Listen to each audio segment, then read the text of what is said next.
మా ఈ కొడుకుల ఖర్చు విలువ కాదు నిజంగా. స్కూల్ పిల్లలది, స్కూల్ పిల్లల బట్టల విషయంలోకి వచ్చినట్టయితే నిజంగా ఓ రాజకీయ నాయకునికి సంబంధించిన ఖర్చు విలువ కాకుండా అయిపోయింది. ఖర్చు విలువ కాదు మరి 50 రూపాయలు గవర్నమెంట్ స్కూల్ పిల్లలది అంగిలాగు కుడితే దర్జీకి ఇచ్చిన పైసలు 50 రూపాయలు అంట ఒక డ్రెస్కి. దాంట్లో కమిషన్ ఉంటాయి, ఇంకా మళ్ళీ దాంట్లో కమిషన్. దర్జీ బతుకుని చూడు ఎడితే ఇంత ఘోరంగా ఉంది.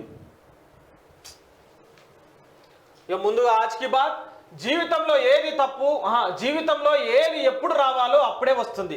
ఏది ఎంత కాలం నీతో ఉండాలో అంత కాలం మాత్రమే ఉంటుంది. ఏది ఎప్పుడు వదిలిపోవాలో అప్పుడే పోతుంది. ఇందులో ఈ దేన్ని నువ్వు ఆపలేవు. నీ చేతిలో ఉన్నది ఒక్కటే. ఉన్నంత వరకు నీతో ఉన్న వాటి విలువ తెలుసుకొని జీవించడమే. ఏకాంతాన్ని ఇష్టపడు, అది నీ ఒంటరితనాన్ని దూరం చేస్తుంది. కాలంతో స్నేహం చేయి, ప్రతి క్షణం నీకు తోడుగా ఉంటుంది. భవిష్యత్తుకు ప్రేమను పంచు, నీ జీవిత పయనానికి గమ్యం చూపిస్తుంది. నీ కన్నీటికి ధైర్యం చెప్పు, కష్టం కూడా నీకు దాసోహం అవుతుంది. వెంకటేష్ అన్న రాసింది. ఇగో ఏది ఎప్పుడు రావాలో అప్పుడు వస్తుంది, ఏది ఎప్పుడు పోవాలో అప్పుడు పోతుంది, ఏది నీకు శాశ్వతం కాదని చెప్పి రాసింది అన్న. సేమ్ నేను ఇంతకుముందు ఆ వలస జీవుల గురించి మాట్లాడింది. అది మనకి ఏది శాశ్వతం కాదు. కాబట్టి ఇక ఓ సంపాదించాలి, పీకాలి, గోకాలి అంటే నువ్వు సంపాదించుకుంటే పోయిన తర్వాత తినేది ఎప్పుడు రా నాయన. నువ్వు తినవు, అది ఇది అనుకున్నాడు తింటాడు. ఇరాన్ అధ్యక్ష ఎట్లా పోయిండు అంతే.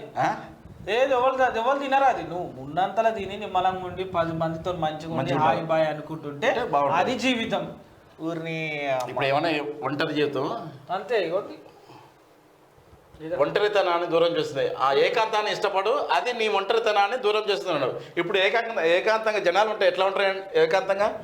మొబైల్ తప్ప ఇంకోటి ఉండదు. ఒక రూమ్ లో నలుగురు ఉంటే 4 ఫోన్లు ఉంటాయి. 4 ఫోన్లు ఉంటాయి. నలుగురు ఎందుకన్నా ఇప్పుడు చిన్నపిల్లలు కూడా అప్పట్లోకి ఏడు ఆడతలేరు. అవును, ఊరే సెల్ ఫోన్లే అందులో ఆడుతుర్రు కానీ పక్కన ఆడతలేరు, మాట్లాడతలేరు.